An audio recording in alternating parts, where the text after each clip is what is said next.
creating conversations so that you'll create conversations. Arrow.net, ARROE.net.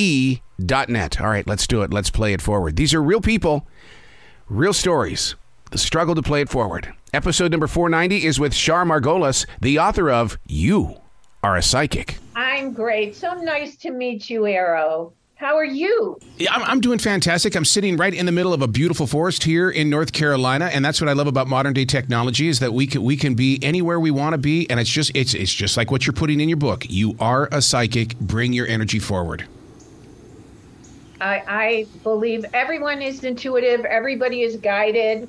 And the future changes at any moment, at any second, because of someone else's choice or decision. So we need to be in sync with our thoughts. And I always say when you use logic, common sense, and intuition, you get your best answers and you know how to figure out what path to take.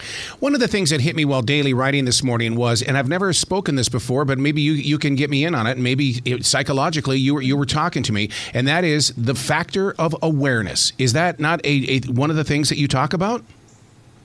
Yes, it's so important to be aware of what's going on.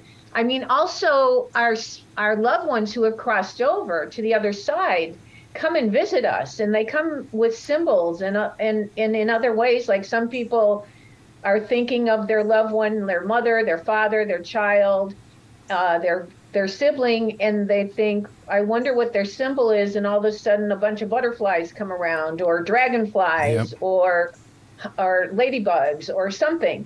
And so there's a communication we have with our guardian angels and spirit guides. We just need to learn to create that language and understand it. And it's like a muscle. The more you use it, the stronger you get. You're so spot on, and listeners need to understand how true you really are about that, because at 7:30 this morning while we were going through the forest, it's when my brother wants to speak with me, he uses feathers. And sure enough, there was a blue jay feather on the ground. And I just sit there and go, thank you, Teddy. Thank you for being here with us. Oh, how beautiful. And I love that you're so open. Oh, I think you would be bored with me. I'm sitting here because I am so open, and that's one of the questions I wanted to ask you is because I am so open, a lot of people feel like that they don't want to be near me. Well, then they're losing out, aren't they? You're fun, and you're probably an old soul, and you understand. You know, we live in a physical world and we live in an energetic world. What people need to understand is that there's positive and negative energy in both. And whenever I do a reading for someone, I always say a prayer of protection to make sure that they understand that any other energies can come in that may not be welcome. But it's really important to know that to pray. Yes. It doesn't matter what religion you are, or if you're just spiritual. Positive thoughts attract positive thoughts. Negative attracts negative. So when we keep positive around us, it keeps us on a higher vibration. Do you think that the average person has their own definition of what psychic energy is, and that if they step into your book, You Are Psychic, they're going to get a really well-rounded history as well as story of the truer understanding, so that they can start, having accountability as well as, and making themselves available to other people? Right. A lot of people who have already read my book tell me that so many things are familiar to them, but they never could point out or explain exactly what it is. So I already, I already point out to you what you already have. It's like that time you wanted something. Maybe it was a romance, maybe it was a business deal, maybe it was a friendship. This little gut feeling said, don't do it, but you started talking to them, and there was, you got along, and so you went and you pursued it, and time proved that you suffered the consequences. Or maybe you did listen and you prevented a problem and dodged a big bullet. Do you believe in the theory that we've lived this life before, in the way that all of a sudden you stop yourself from making a mistake? I looked at a coworker the other day and I said, you know why you stopped, right? And he goes, no, why? Because you've been here before and you made the mistake the last time. Oh yeah, so you're very deep. You're good. I'm sick. No, you're not sick. Life is a school, and we're here to learn lessons. And it's real. We create most of our destiny by the choices we make, and that's how we accrue our karma, because we want to elevate our souls so we can end up at the right hand of God or our divine maker or whatever you want to call that power that is much bigger than we are. Yeah. 7 steps to discover your own psychic abilities. I mean, with you holding all of that energy, is it a gift from you to us in the way that, I mean, you're relinquishing what you know? Right. I've only been practicing for 50 years to do this. 50. So I've learned a lot. I'm still learning. I will always be learning, because there's never enough that, if you find someone who thinks they know it all, run away. So it's important for all of us to understand energy, that we connect with the energy that is around us and in us. And then I tell people to let go of that which is no longer serves you. And so if you need to forgive someone, forgive them. Forgive yourself. Move on. And miracles happen every day. You're so right about that. But people, they're expecting, biblical miracles, or they're expecting something that is huge, like winning the lottery and stuff like that. But you're absolutely right that, a miracle doesn't have to be a moving moment. No, a miracle is you finding a blue feather this morning. You happened to come across and said, "Hi, Teddy, your brother." And so that's a miracle. And they happen all the time. I read for someone on TikTok, and the husband was a skeptic. And I said, "Well, your loved one," I can't remember the name, I said, "comes as a dragonfly." And the wife sent me videos of a dragonfly stuck in the car with him, and the windows were closed, and he was freaking out after that. And something else happened with it. I have a podcast called Char Vision that people can tune into on Friday nights at 9 p.m. Eastern time, where I do readings for people. And if they go to char.net, char.net, they can come in, and I'll read for people. I do it all the time. The other thing I was thinking of are dreams. Sometimes we're so busy in our everyday life that our loved ones can't get to us, and we're not aware until we're sleeping. And That's when they come to us in dreams, and they can be very real. Has your brother come to you in a dream? He's with me at all times. Yeah, he's absolutely been with him, because everything that he loved in life appears in a lot of my dreams, and I always take that as being his place inside my heart at all times. In fact, inside my home studio and stuff like that, I've got his ashes with me. I've got things that he wore and things like that. He's definitely with me.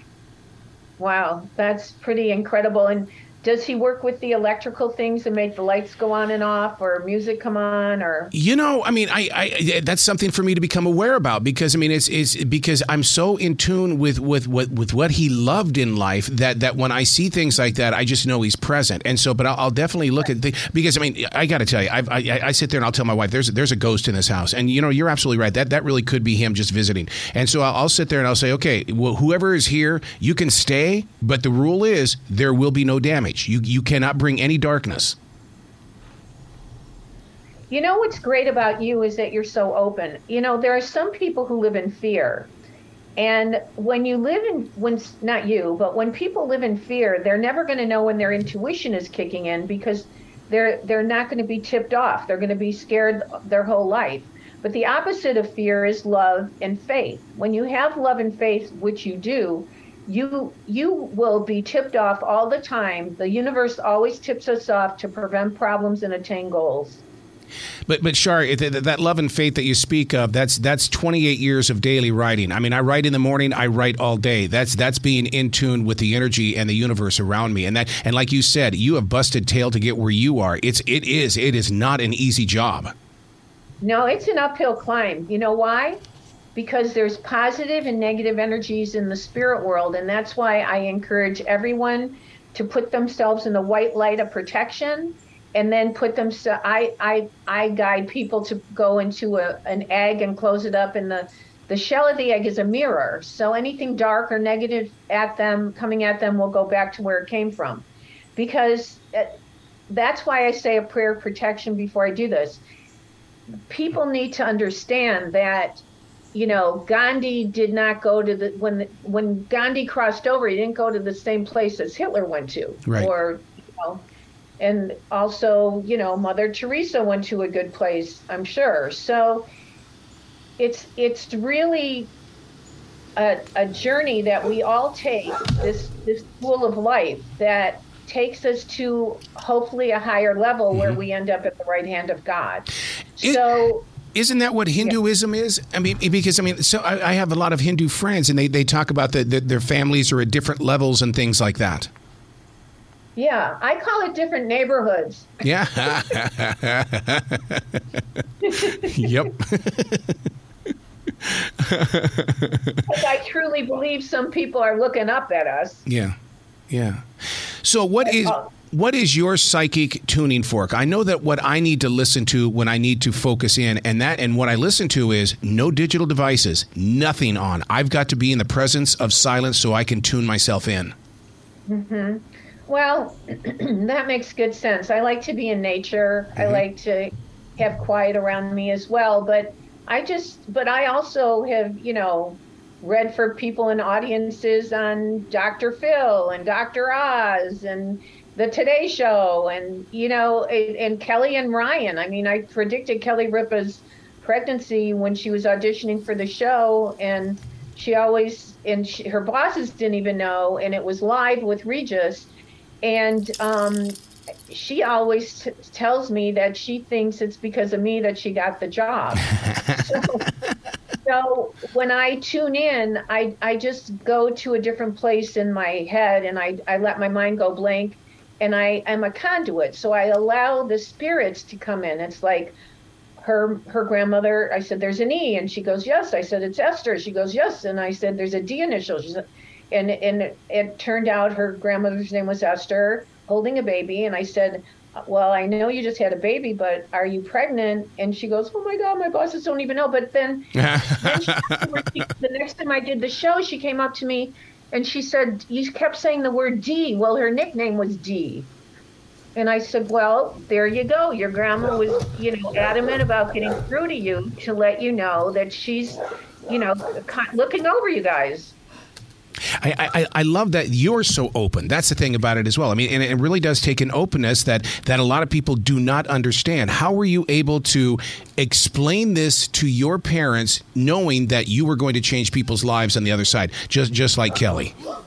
Well, the blessing that I have, and my parents were, when I was 4 years old, my dad took me to the grocery store, and I said, Daddy, that lady cheated us. And my mom looked at the bill, and lo and behold, they overcharged us.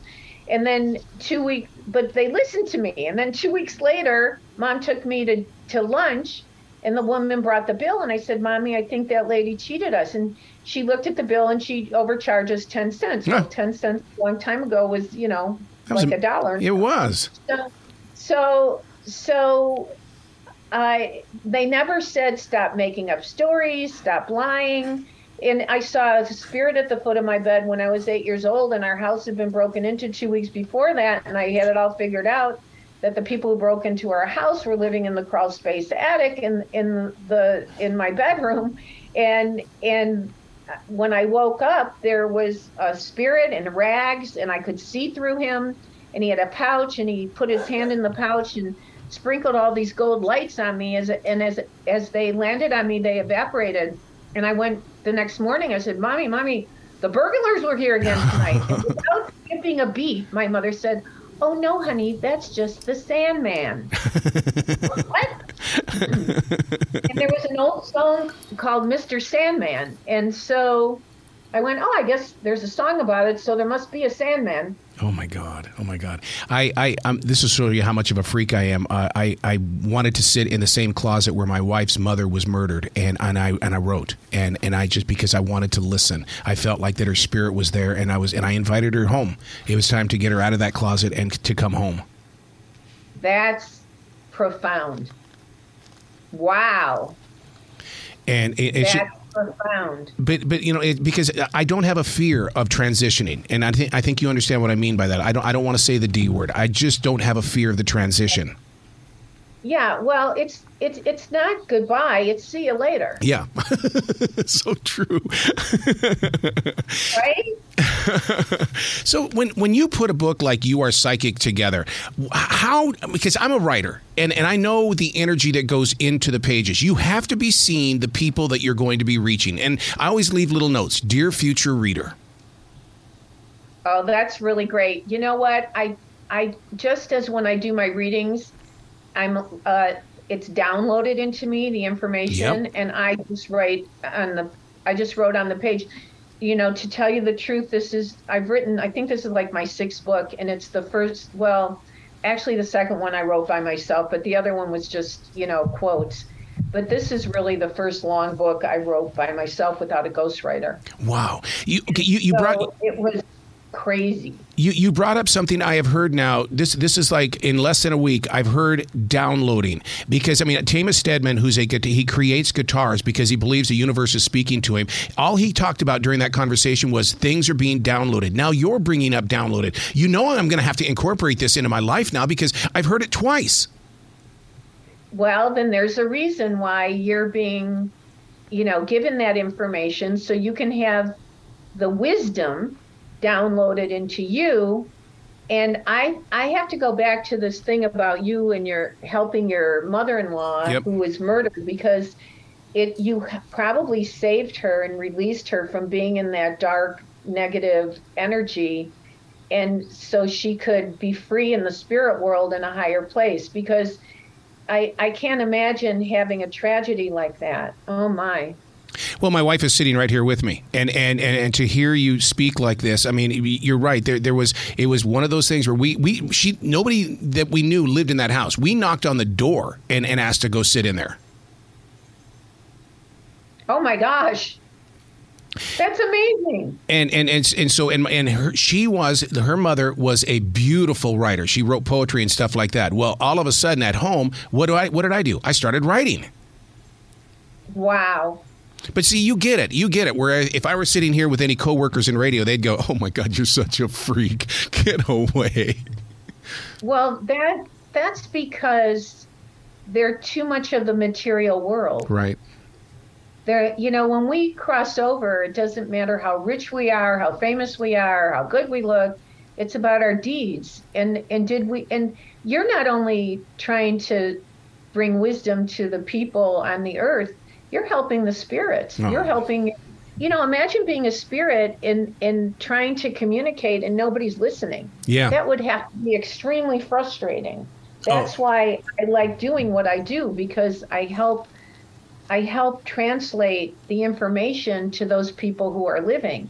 And it's got to be a relief for those spirits, because they are elevating their souls as well. Yeah. I can't tell you how many times a spirit will come in to apologize to the living person for not being there for them, or for being, mean or abusive. Yeah, wow. Char, you got to come back to this show anytime in the future. And listeners need to find your podcast. They need to get this book. There's everything. You're such a giving, loving, compassionate person. Oh, you're so kind. It's been my honor and my pleasure. You're so special. You're spoiling me. I'm on a radio tour, and I can't imagine anybody being as tuned in as you are for the rest of the morning. Well, you're a beautiful way to start the morning. Thank you so much for your time today. God bless you. Be well.